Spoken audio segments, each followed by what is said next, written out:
नमस्कार दोस्तों, स्वागत है आप सभी का हमारे इस YouTube चैनल में जिसका नाम है आध्यात्मिक बातें। आज के इस वीडियो में हम लोग पितृपक्ष, जिसे श्राद्ध पक्ष भी कहा जाता है, उसके बारे में कुछ प्रश्न और उनके उत्तरों के बारे में चर्चा करेंगे। बहुत से लोगों के मन में पितृपक्ष को लेकर के, श्राद्ध को लेकर के कुछ प्रश्न रहते हैं मन में। उन प्रश्नों के उत्तरों को हम यहाँ पर जानेंगे। आशा करता हूँ कि इन प्रश्नों के उत्तर सुनने के बाद आपके मन में उठने वाले प्रश्न भी हल हो जाएंगे। तो पहले प्रश्न की हम चर्चा करते हैं। प्रश्न है, श्राद्ध किसे कहते हैं? तो इसके उत्तर में कहा गया है, श्रद्धा से किया जाने वाला वह कार्य जो पितरों के निमित्त किया जाता है, श्राद्ध कहलाता है। अर्थात कि श्रद्धा मन से आप अपने पितरों के लिए जो भी कार्य करते हैं वह सब श्राद्ध के अंतर्गत आता है। दूसरा प्रश्न यह आता है कि कई लोग कहते हैं कि श्राद्ध कर्म असत्य है और इसे ब्राह्मणों ने ही अपने लेने खाने के लिए बनाया है। इस विषय पर हम लोग बात करेंगे। देखिए, इसका उत्तर इस प्रकार है कि श्राद्ध कर्म पूर्ण रूपेण आवश्यक कर्म है और शास्त्र सम्मत है। हाँ, वर्तमान काल में लोगों में ऐसी रीति है कि ही चल पड़ी है कि जिस बात को वे समझ जाएं वह तो उनके लिए सत्य है, परंतु जो विषय उनकी समझ के बाहर हो उसे वे गलत कहने लगते हैं। कलिकाल के लोग प्रायः स्वार्थी हैं। उन्हें दूसरे का सुखी होना सुहाता नहीं है।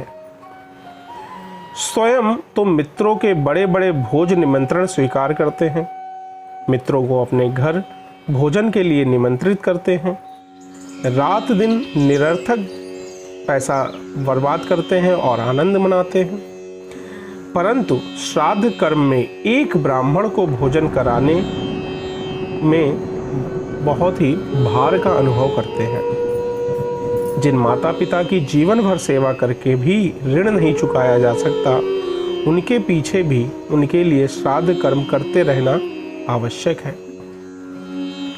अगला प्रश्न ये आता है कि श्राद्ध करने से लाभ क्या है? तो इसका उत्तर है, मनुष्य मात्र के लिए शास्त्रों में देव ऋण, ऋषि ऋण और पितृ ऋण, ये 3 ऋण बताए गए हैं। इनमें श्राद्ध के द्वारा पितृ ऋण उतारा जाता है। विष्णु पुराण में कहा गया है कि श्राद्ध से तृप्त होकर पितृगण समस्त कामनाओं को पूर्ण कर देते हैं। इसके अतिरिक्त श्राद्ध कर्ता से विशेष देवगण, पितृगण, मातामह और कुटुंबीजन सभी संतुष्ट रहते हैं। पितृपक्ष में तो पितृगण स्वयं श्राद्ध ग्रहण करने आते हैं तथा श्रद्धा मिलने पर प्रसन्न होते हैं और ना मिलने पर निराश हो श्राप देकर लौट जाते हैं। विष्णु पुराण में पितृगण कहते हैं, हमारे कुल में क्या कोई ऐसा बुद्धिमान धन्य पुरुष उत्पन्न होगा जो धन के लोभ को त्याग कर हमारे लिए पिंडदान करेगा।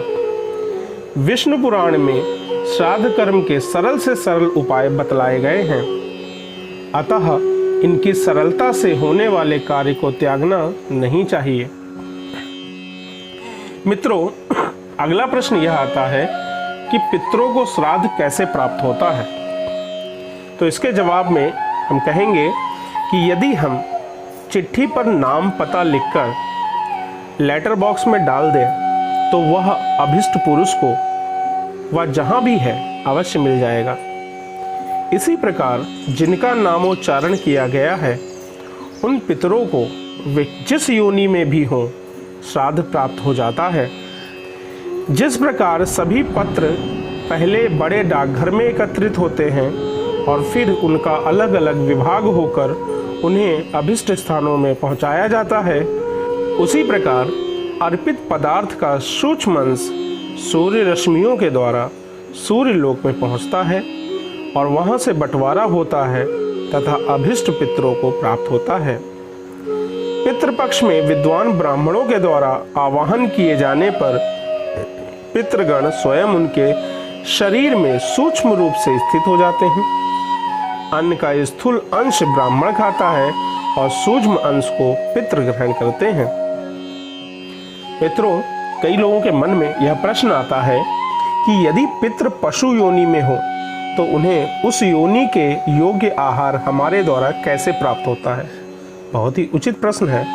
तो इसका उत्तर इस प्रकार है मित्रों कि विदेश में हम जितने रुपए भेजें उतने ही रुपयों का डॉलर आदि जो भी देश के अनुसार उसकी मुद्रा है होकर अभिष्ट व्यक्ति को प्राप्त हो जाते हैं। उसी प्रकार श्रद्धा पूर्वक अर्पित अन्न पितृगण को वे जैसे आहार के योग्य होते हैं वैसा ही होकर उन्हें मिलता है।